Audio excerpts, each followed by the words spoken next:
Hello বন্ধুরা, কেমন আছো তোমরা সবাই? আবারও স্বাগত জানাচ্ছি তোমাদের চ্যানেল পপকর্নে মশলাতে। অনেক দিন পর আজ আরেকটা নতুন রিভিউ ভিডিও নিয়ে আমি হাজির হয়েছি তোমাদের সামনে। আর আজ আমরা কথা বলবো দ্য কন্ট্রোভার্সিয়াল, বিতর্ক এবং আলোচনার শীর্ষে থাকা ছায়াছবি দ্য তাজ স্টোরি নিয়ে। তো নো মোর কথাবার্তা, চলো নেমে পড়ি রিভিউর দুনিয়ায়। 31শে অক্টোবর এই ছায়াছবি দ্য তাজ স্টোরি প্যান ইন্ডিয়াতে রিলিজ করলো।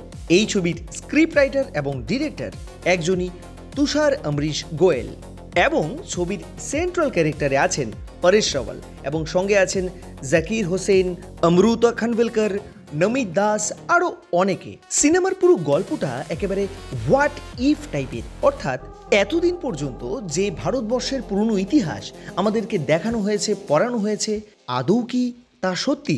তাজমহল এটা তো ভারতীয়দের জন্য ভালোবাসার নিদর্শন, তাই না? তাহলে কেন এতগুলো বছর ধরে তাজমহলের ভেতরে থাকা 22টি রুম এখনো সিল করা রয়েছে? ছবিটিতে আমরা দেখতে পাবো এই তাজমহলের পুরনো পেছনে লুকিয়ে থাকা ইতিহাস। এই সিনেমাটিতে পরেশ রাওয়ালকে দেখা যাবে একজন ট্যুরিস্ট গাইডের চরিত্রে, যার নাম বিষ্ণু দাস, যিনি অনেক দিন ধরেই তাজমহলের ট্যুর গাইড হিসেবে কাজ করছেন।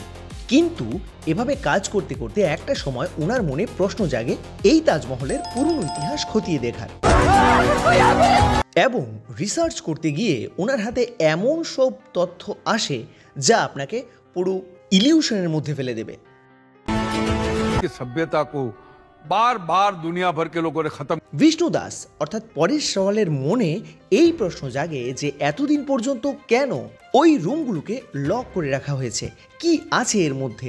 এরই উত্তর খুঁজতে গিয়ে পরেশ রাওয়াল এমন কিছু তথ্য খুঁজে পান যা টুরিস্টদের উনি বলতে থাকেন, এবং তখনই ওই তাজমহলের কর্তৃপক্ষরা পরেশ রাওয়ালকে সেই জব থেকে ফায়ার করে এবং তিনি সেই সত্য উন্মোচন করতে হাজির হন আদালতের দ্বারে। ইমোশন, ট্র্যাজেডি, সাসপেন্স, হিস্ট্রি সব কিছু মিলিয়ে এই সিনেমার গল্প আপনাকে এক এমন জায়গায় নিয়ে দাঁড় করাবে যেখানে আপনি ভাবতে বাধ্য হবেন, যেই তাজমহলকে আমরা এতদিন ভালোবাসার নিদর্শন হিসেবে জেনে আসছিলাম, আদৌ কি তা সত্যি?